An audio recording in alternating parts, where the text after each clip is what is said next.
Hey everybody, welcome to the Redbud Suds Camper Chat with the Save the Boundary Waters campaign. We are so excited to be able to interview three of the awesome staffers that work for the campaign, and we're gonna just kind of jump right in. I think people are still kind of signing on, but we will have this recording available afterwards as well. So, and we are going to keep it to 30 minutes. So we're just going to jump right in. I am Aubrey from Redbud Suds. We are a 4-in-1 shower bar company that actually, I got the idea to start it based on my trips in the Boundary Waters. So the connection is so strong. I just, was teaching as I was guiding trips in the Boundary Waters, teaching about Leave No Trace. And as I went home, thought to myself, well, shouldn't we be a little bit more careful about how we live our lives in general and live with more of a Leave No Trace ethic in our life? So I tried to kick plastic wherever I could, and decided to start the 4-in-1 shower bar company to help with that. So that is a quick little intro to Redbud Suds for anyone who might be finding us for the first time. And Amanda, on our screen as well, she works with me at Redbud Suds. So that's us. And a quick intro to the Save the Boundary Waters, three of their team. Megan Wind, communication specialist, Alex Falconer, who works with government affairs, and Roberto Heredia, who is in volunteer coordinating in the Minneapolis area. So we're super excited to have three different people from very different aspects of the campaign sharing with us. They got some great stories. We're going to hear how they kind of went from, being adventurers to actually working to protect a very precious wilderness with their, livelihoods. So we are going to, I think, Alex, you've got just a quick little update for us on the Save the Boundary Waters campaign, what you guys do, kind of what's going on right now. So Save the Boundary Waters campaign is a national coalition of over 350 organizations, businesses, and supporting groups working to get permanent protection for the Boundary Waters. The threat specifically facing the Boundary Waters is sulfate or copper mining, proposed massive industrial mining project that could potentially be built right at the headwaters of the Boundary Waters by a Chilean mining company, Antofagasta. So we're working day in and day out trying to stop that. Glad to have the support of some organizations, and Redbud Suds being one of them. That's Save the Boundary Waters. Yeah, cool, thanks. I forgot to mention too, actually, one of the things we've done with Redbud Suds is have a Boundary Waters bar, and that bar raises money for the Boundary Waters. I just checked the combination of that bar and then our general 1% for the planet, we give money, 1% of all of our sales. The combination of that in the last, I think, 2 years, we've raised over $13,000 for the campaign, which is still astounds me. But that's so exciting, and that is you all, that is the people buying the shower bars and being thoughtfully clean. So yeah, super excited to be part of your work in this way too. I also didn't mention, I'm not going to talk that much, but I can't help myself. Our staff, Redbud Suds staff, it's myself, Amanda, and then our soap maker, Liz, are actually taking a trip up to the Boundary Waters, with all the COVID protocols, trying to be responsible. But we're doing our staff retreat next week. So it'll be the first time that Liz and Amanda both get to be up there, and the first time I will have been there in about 5 years. So just absolutely ecstatic to be able to experience it again firsthand. So, all right, now that I said my 2 cents, I would love to hear, we're just gonna kind of go around and hear each of you talk about what your intro to the Boundary Waters was, and how you got from there to here. So let's see, Roberto, maybe we can start with you. Yeah, hi everyone. My name is Roberto. I'm the regional organizer based in Minneapolis. So I work a lot with our volunteers in our ambassador program. My story with Boundary Waters is a little interesting. I'm not actually from Minnesota. So I was born in Mexico and first generation migrants into the US.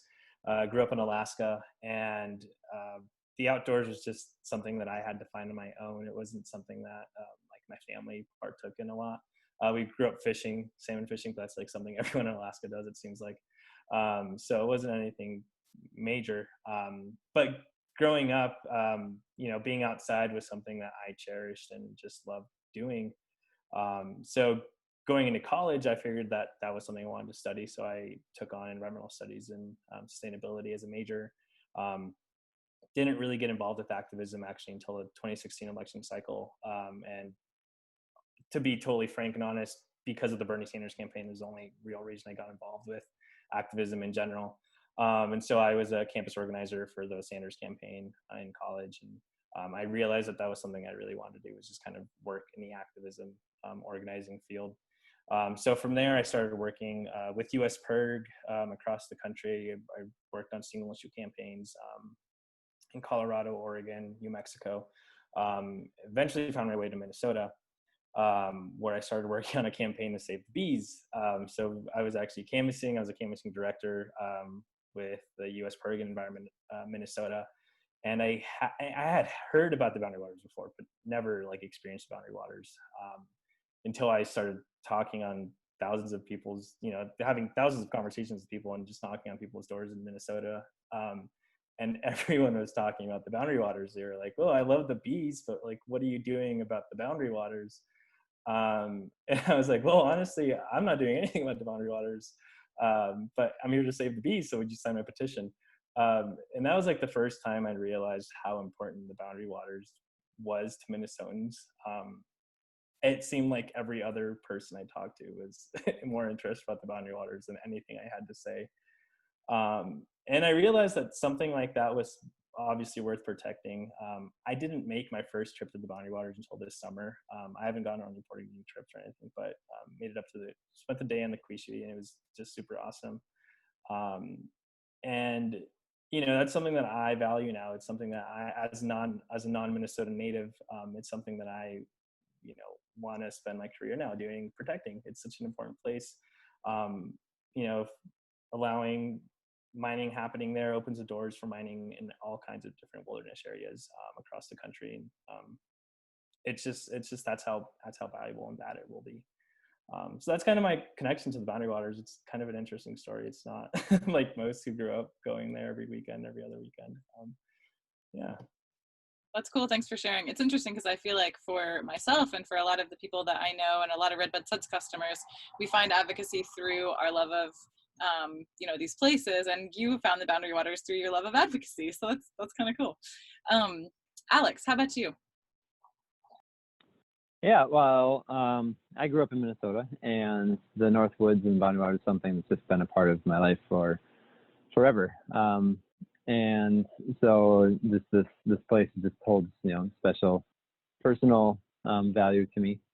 I started my career as a as an organizer for various political organizations and campaigns, and at some point got married and had kids, and working on elections just isn't conducive to having a family life. You're working 16-hour days for 4 months, 5 months of the year, and then unemployed, and it's not a stable career. So started doing more issue advocacy work, a couple public health campaign, a couple other things, and then this campaign popped up in 2015 in its first real round of hiring, as the issue was gaining traction and people were taking notice and were willing to donate their hard-earned money to fund this effort. And so came on in January of 2015. It was kind of a melding of, lifelong love of the Boundary Waters and the outdoors in general in the North Woods, as well as political activism and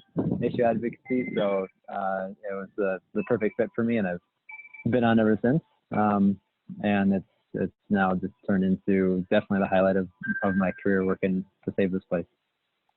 Cool.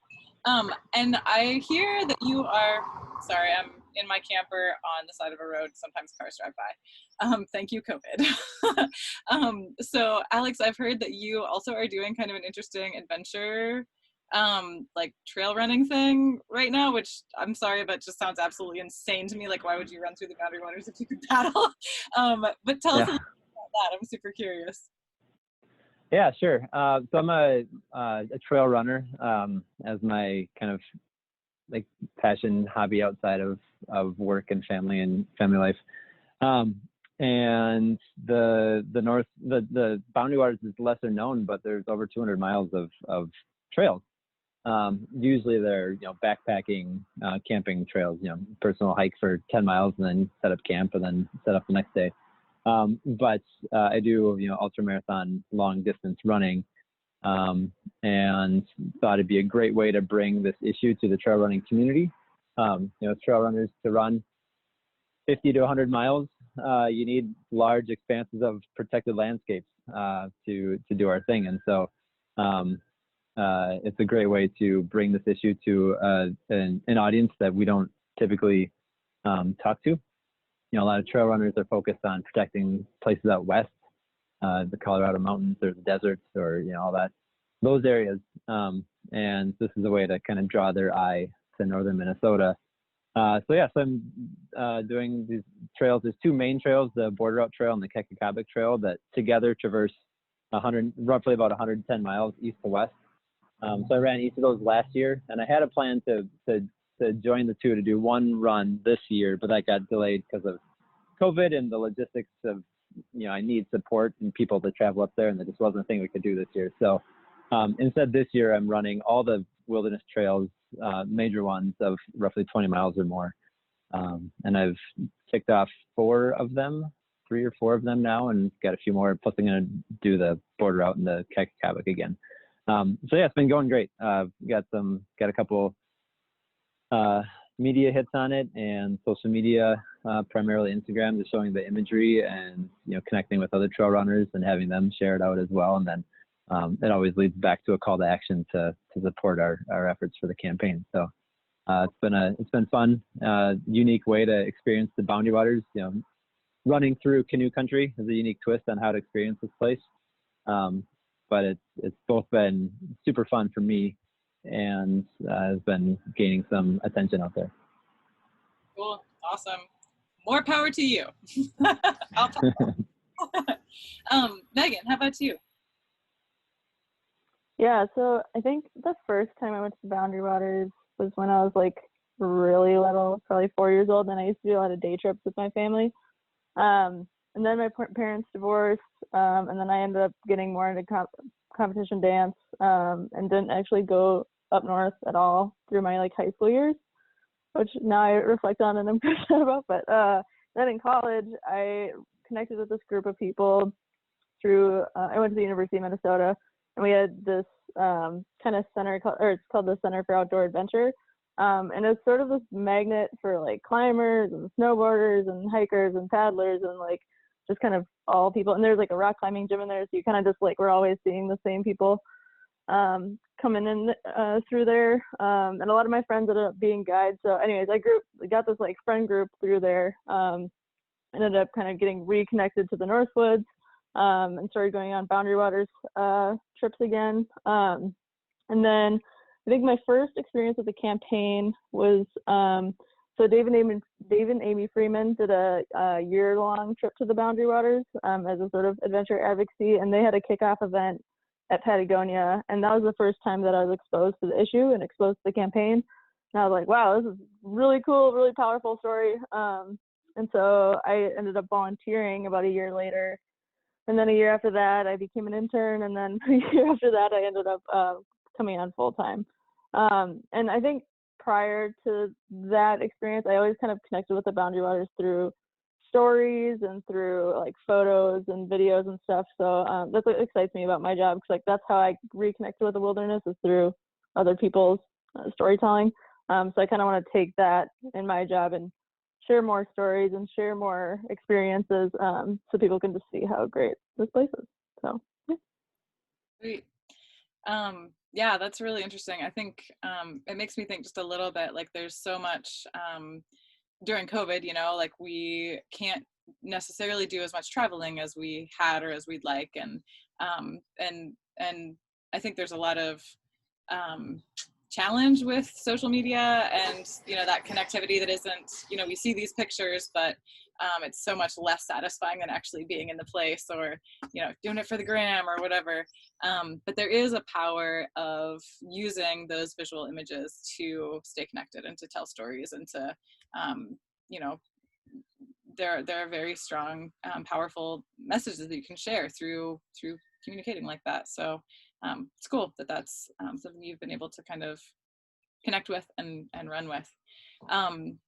I think in the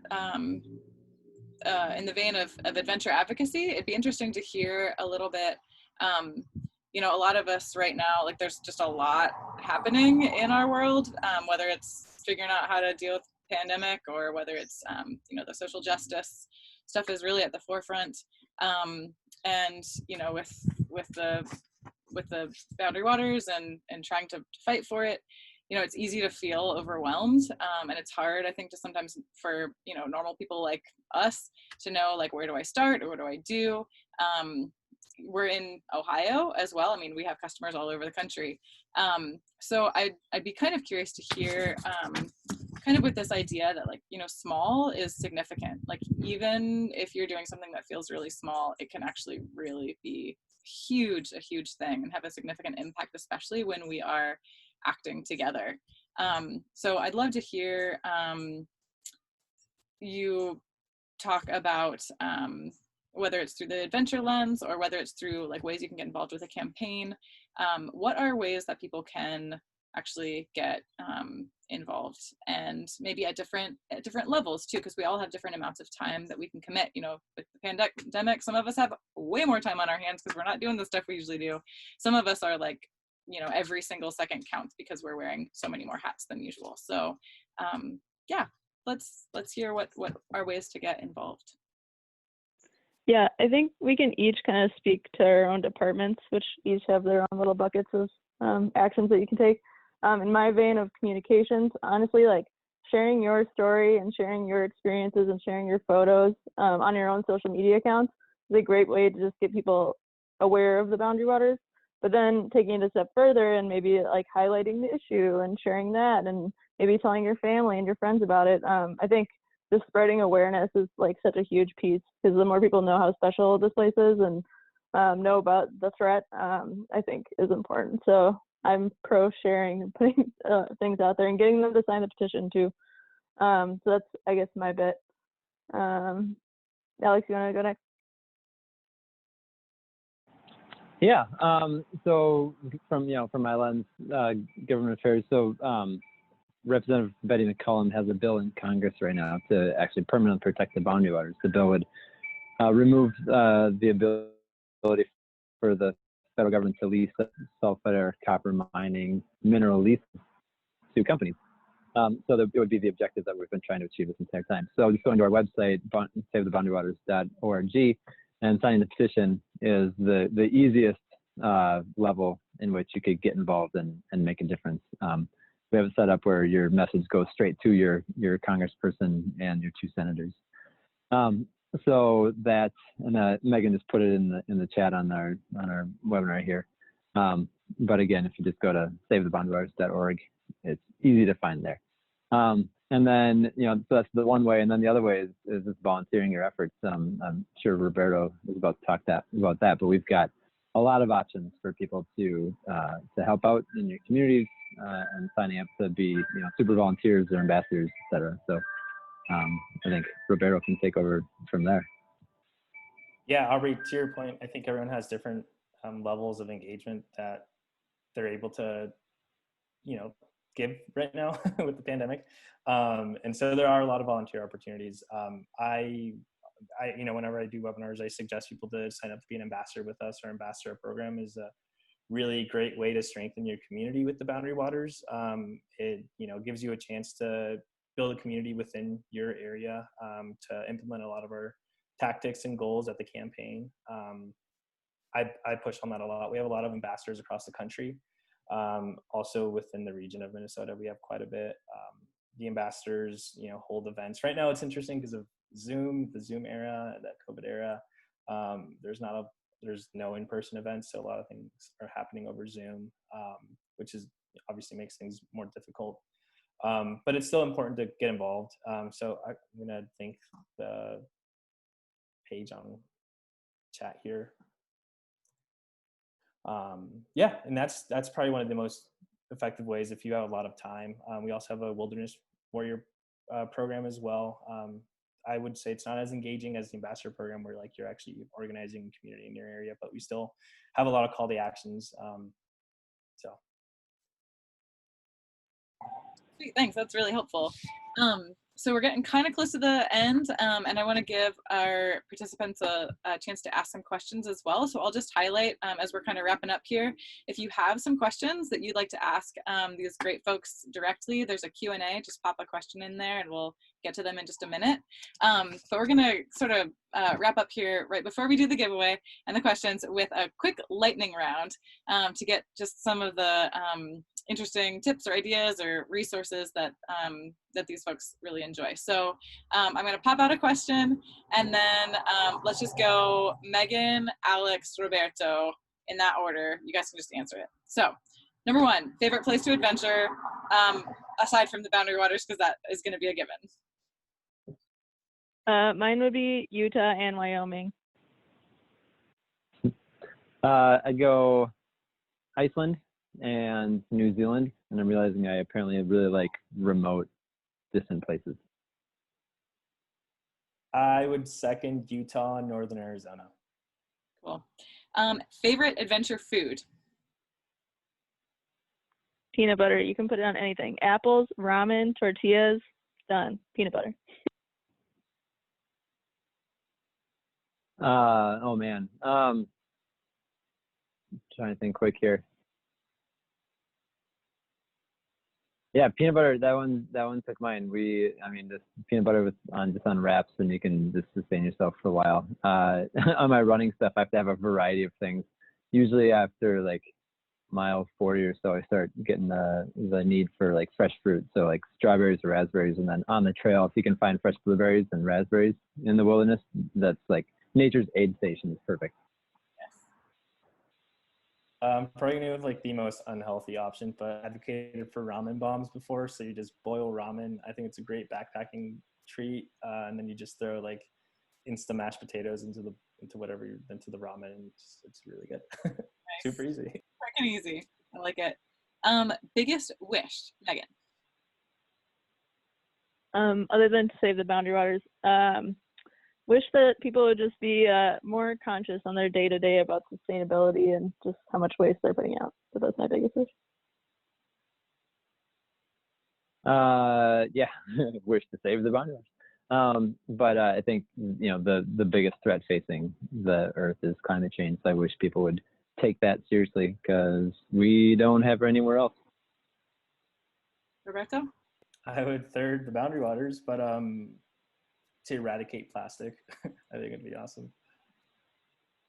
And your biggest fear, aside from the Boundary Waters getting destroyed by a mine? Just wood ticks, all the wood ticks. Deer ticks, all the ticks.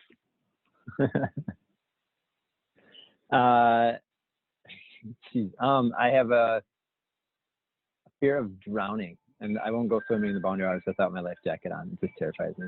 I can swim perfectly fine, but not for me.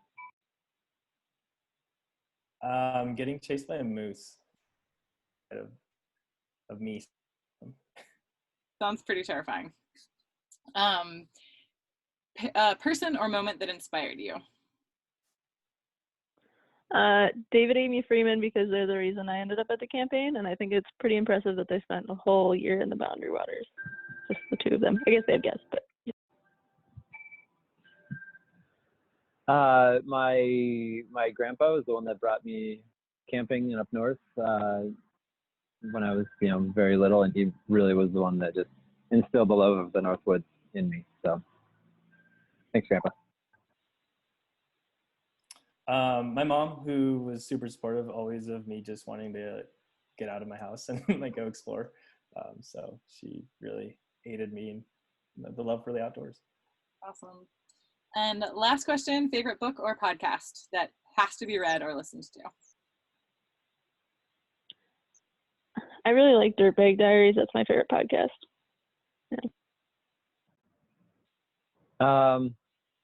I'm a political nerd, so there's too many political podcasts to name a favorite. So just something about the state of our government and the world in general. Yeah, I think there's so many. I think any podcast that has to do with like sustainability, I think is fantastic. Cool. The first one that comes to mind, the last one you listened to, for Alex and Roberto. I'm sorry, what was it? Like for a specific podcast, like what would be the last one you listened to? Oh, the Young Turks, super progressive politics. Cool. Actually, same. Yeah, Turks. Cool. Well, it looks like we don't have any questions, believe it or not. So we're gonna hop to the giveaway. Redbud Suds is giving away a Shufa and a shower bar. Makes washing up hair, body, all that jazz super easy. And the Save the Boundary Waters team is giving away a map printed on a bandana. Very cool. I think Megan has a picture of it somewhere, maybe. I can't figure out how to share my screen in webinar mode, so just hold tight and I will get it up at some point. If you go to our Instagram, it's there. And the map definitely exists, so it will be sent to you. And Amanda's gonna do the giveaway, drawing from the live participants. Our winner is John Ward. So congratulations, John. If you want to send your address where we can send the items to hello@redbudsuds.com, Megan will share that with you as well. So we'll get those items sent to you. Yep, and I think I have John's email in the registration, so I will get that as well. Also, we have one question in the Q&A. And I think it's, how would you recommend supporting other locations that we want to protect?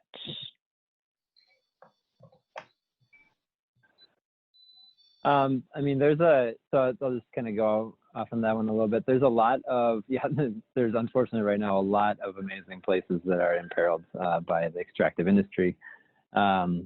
So, I mean, some of our major partners have campaigns that they help support, like they do for us. So the Wilderness Society, top amongst them, they're focused on the boundary waters, obviously, but then also Arctic, Tongass, Red Desert.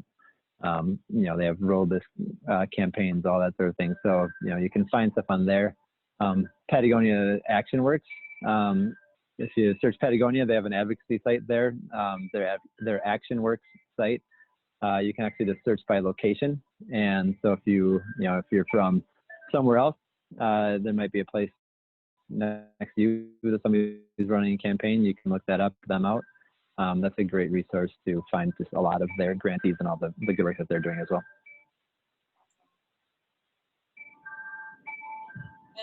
Well, if you want to stay in touch with either the Boundary Waters or Redbud Suds,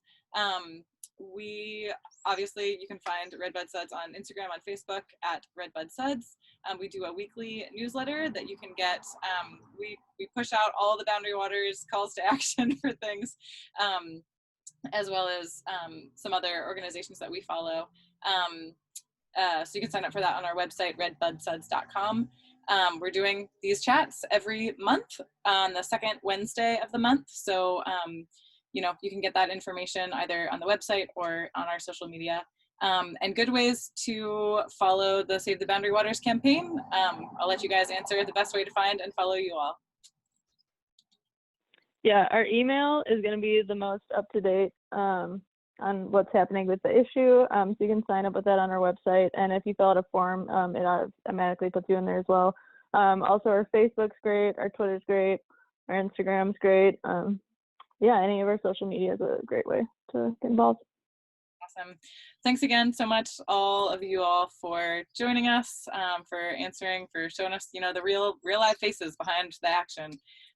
Really appreciate you taking the time, and we keep on keeping on.